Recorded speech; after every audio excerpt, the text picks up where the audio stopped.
नमस्कार, मेरा नाम डॉक्टर हर्षवर्धन है। मैं पेशे से नेफ्रोलॉजिस्ट हूँ और आज मैं आपसे बात करूँगा गुर्दे में पथरी के बारे में। जैसा कि आप जानते हैं कि किडनी की बीमारी के कुछ प्रमुख कारण होते हैं।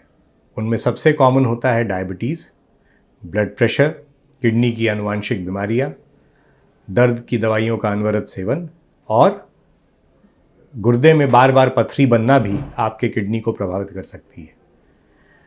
किडनी स्टोन करीब करीब 12 से 15% लोगों को होता है और इसके जो सबसे प्रमुख कारण होते हैं, जो हम जिस कंट्री में रहते हैं यहाँ पे हीट एक्सपोजर काफ़ी ज़्यादा होता है लोगों को। हम उस अनुपात में पानी नहीं पी पाते हैं, जिसकी वजह से हम डिहाइड्रेटेड रहते हैं। अत्यधिक एक्सरसाइज करते हैं जब, तब भी हम पानी का सेवन उचित मात्रा में नहीं कर पाते हैं। अगर आपको मोटापा है, आप ज़्यादा वेट लॉस सर्जरी के अगर आपने करवाया हो, या बहुत ज़्यादा नमक का सेवन करते हो, या बहुत ज़्यादा शुगर खाते हो, तब भी आपको रिस्क फैक्टर होता है गुर्दे में पथरी होने का। कई बार बार पेशाब में जो इन्फेक्शन होता है, और अगर आपके परिवार के अन्य सदस्यों को भी ये हिस्ट्री रही है स्टोन होने की, तब भी आप में स्टोन होने की संभावना ज़्यादा होती है। शुगर का जिक्र करें तो स्पेसिफिकली फ्रक्टोज का जिक्र आता है, जो फ्रक्टोज ज़्यादा होने से भी इस पे गुर्दे में पथरी होने की संभावना बढ़ जाती है। और फ्रक्टोज ज़्यादा हम कहते हैं टेबल शुगर, जो हम टेबल शुगर लेते हैं उसमें होता है, और कॉर्न सिरप में फ्रक्टोज की मात्रा ज़्यादा होती है। कई तरह के किडनी स्टोन्स होते हैं, जिसमें सबसे कॉमन कैल्शियम ऑक्सलेट स्टोन्स कहते हैं, यूरिक एसिड स्टोन्स होता है, स्ट्रोवाइट स्टोन होता है, सिस्टीन स्टोन्स होते हैं। तो ये कई तरह के स्टोन होते हैं जो अक्सर पाए जाते हैं, जिसको हम स्टोन एनालिसिस करेंगे तो उसमें हमें पता चलता है।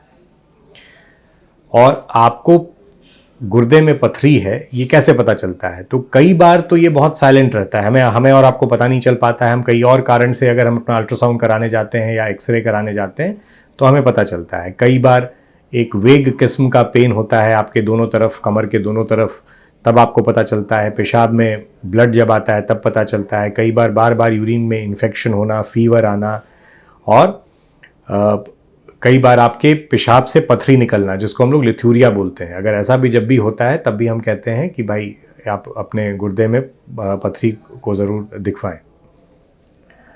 और स्टोन्स के साथ सबसे बड़ा प्रॉब्लम, जैसा मैंने कहा, साइलेंट स्टोन्स काफ़ी ज़्यादा होते हैं। तो कई बार आपको पता नहीं चल पाता है, और वो साइलेंट स्टोन आपके पेशाब के रास्ते में अगर रुकावट पैदा कर रहा हो। बाएं तरफ दोनों तरफ हमारे गुर्दा होता है, जिसमें जब पेशाब बनता है तो पेशाब की थैली में दो पतले पाइप जैसे स्ट्रक्चर्स होते हैं, जिसको हम यूरेटर बोलते हैं।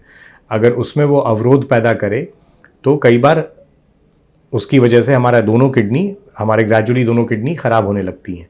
और कई बार ये साइलेंट होता है, हमें पता नहीं चल पाता है। तो इसके लिए विजिलेंट रहना है। जैसे मैंने कहा कि अगर आपको उनमें से कोई रिस्क फैक्टर है तो आप ज़्यादा प्रोन हैं किडनी स्टोन्स के लिए, तो आपको दिखाना है। और इसमें कौन से टेस्ट से यूजुअली पता चलता है? तो कई बार हम लोग एक्सरे KUV बोलते हैं, वो कराने से, पेट का आप एक्सरे कराते हैं, अल्ट्रासाउंड कराते हैं, तब आपको इसके बारे में पता चलता है।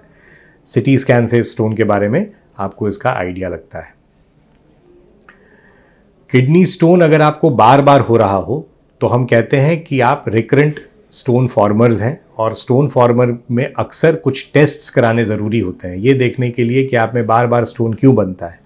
तो कई बार इसको हम लोग स्टोन एनालिसिस बोलते हैं, और कई बार कई और स्पेशल तरह की जांच करके हम ये देखते हैं कि आपको बार बार स्टोन क्यों बन रहा है, और इस पर स्पेशली नेफ्रोलॉजिस्ट का रोल प्रथम हो जाता है। और ट्रीटमेंट, जहाँ तक सवाल है किडनी स्टोन ट्रीटमेंट होने का, तो यूजुअली अगर ये किडनी स्टोन आपके पेशाब के रास्ते में अवरोध पैदा करते हैं तो यूजुअली हमें सर्जिकल इंटरवेंशंस करने की ज़रूरत पड़ती है। कई बार अगर छोटा स्टोन रहता है, जिसको हम कहते हैं, अगर 5 mm या 10 mm से स्टोन कम रहता है, तो कई बार अपने आप वो नीचे पेशाब की नली से नीचे उतर के पेशाब के रास्ते से बाहर हो जाता है।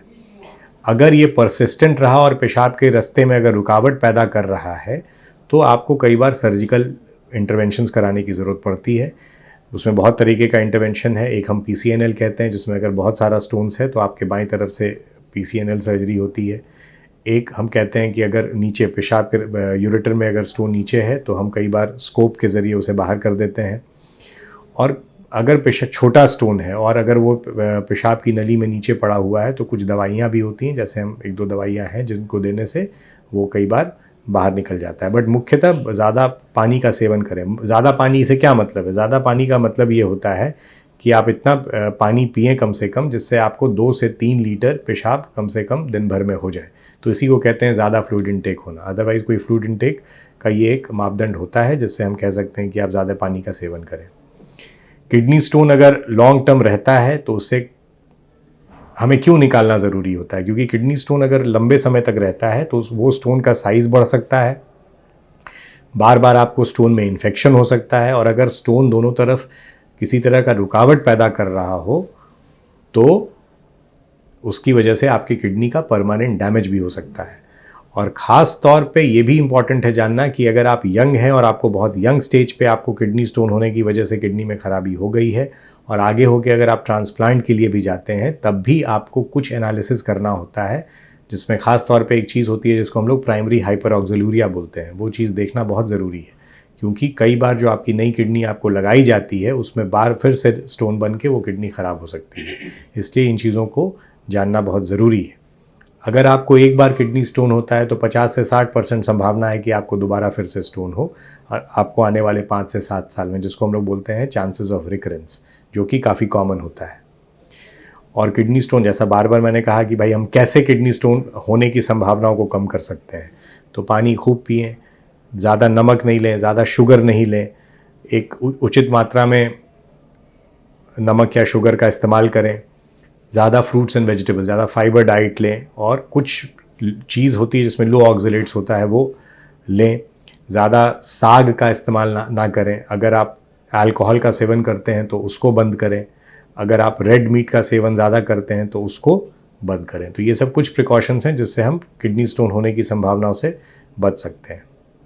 और ये सिर्फ एडल्ट में ही नहीं, बच्चों में भी ये स्टोन काफ़ी कॉमन होता है। जितना एडल्ट में होता है और उतना ही बच्चों में भी होता है। बट एक चीज़ इंपॉर्टेंट है कि बच्चों में भी पानी कम पीने की वजह से होता है, लेकिन बच्चों में अगर स्टोन कम एज पे हो तो उन्हें हमें अच्छे से इवैल्यूएट करना चाहिए, क्योंकि कई बार कई और कारण से भी उनमें स्टोन बनने की संभावना होती है। और बच्चे ज़्यादातर जो चिप्स खाते हैं या फ्रेंच फ्राइज़ वगैरह आजकल देखिएगा फास्ट फूड का प्रचलन होता जा रहा है, तो उनमें भी चूँकि सॉल्ट की मात्रा काफ़ी ज़्यादा होती है तो उनमें भी चांसेस होता है स्टोन होने का। और जिसको हम लोग कहते हैं बार बार वो जो आप कोल्ड ड्रिंक्स पीते हैं और इन चीज़ों का ज़्यादा सेवन करते हैं, सोडा का ज़्यादा सेवन करते हैं, तो इनसे भी स्टोन होने की संभावना बढ़ जाती है, क्योंकि उनमें फ्रुक्टोज़ और कॉर्न सिरप का इस्तेमाल काफ़ी ज़्यादा होता है। तो ये सब चीज़ें हैं जिसका आप ध्यान रखिए और कोशिश कीजिए कि जितनी बातें मैंने कहीं उसका आप अनुसरण करेंगे। बहुत बहुत धन्यवाद।